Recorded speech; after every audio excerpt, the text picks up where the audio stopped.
Once upon a time, nestled deep within a forgotten corner of the world, there lay an enchanted forest called the Forest of Wonders. This forest was unlike any other, for it was alive with magic, and every tree, flower, and stream held a secret of its own. The trees in this forest were ancient, their trunks thick and twisted with age, their branches reaching out like arms to shelter all who wandered beneath their canopy. Their leaves shimmered with an ethereal glow, turning gold and silver under the moonlight, and whispered stories of old to those who knew how to listen. In the heart of the forest stood a great oak, the oldest and wisest of them all. Its roots stretched deep into the earth, touching the very essence of the land. This oak was the keeper of the forest's magic, and it watched over every creature and plant with a gentle, watchful eye. But the most wondrous thing about this enchanted forest was not its trees or its streams, but the beings who called it home. The forest was inhabited by creatures both mystical and rare. Unicorns with coats of purest white, their manes flowing like liquid moonlight.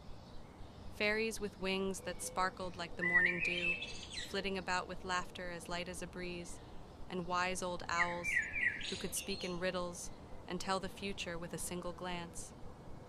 Among these magical beings was a young girl named Elara.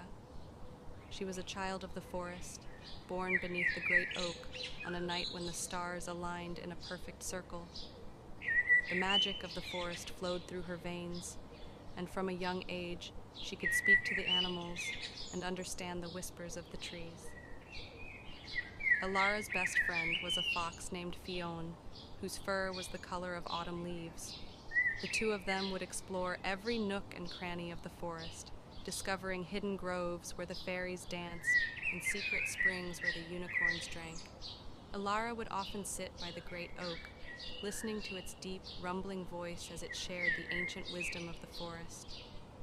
One day, as Elara and Fionn were wandering near the edge of the forest, they stumbled upon something strange. A part of the forest was dying, the trees withering and the streams drying up. The vibrant magic that once flowed through the area had faded, leaving it cold and barren. Elara's heart ached at the sight, and she knew she had to find out what was causing the forest's magic to fade. She and Fionn set off on a journey to the heart of the forest to seek the counsel of the great oak. When they reached the oak, it spoke to them in a voice that rumbled like thunder. "The balance of the forest has been disturbed," it said. "A dark force has entered our realm, feeding on the magic that sustains this land. You, Elara, are the only one who can stop it." Elara felt a surge of determination. She asked the oak what she needed to do, and it told her of a hidden grotto, deep within the mountains that bordered the forest. In that grotto lay a crystal, a source of pure magic. If Elara could retrieve the crystal and bring it back to the forest, it could restore the balance and drive out the dark force. Without hesitation, Elara and Fionn set off on their quest. The journey was long and treacherous, taking them through dense forests, across rushing rivers, and up steep, rocky mountains. But Elara was determined, and with Fionn by her side, she pressed on. At last, they reached the hidden grotto.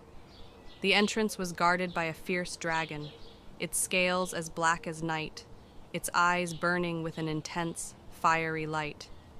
The dragon was the embodiment of the dark force that had invaded the forest, and it would not let the crystal go easily. Elara knew she could not defeat the dragon with force, so she called upon the magic of the forest. She spoke to the dragon, appealing to the part of it that was still connected to the natural world.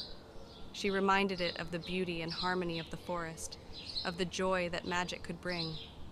The dragon hesitated, its fiery eyes flickering. Slowly, it lowered its head, allowing Elara to approach the crystal.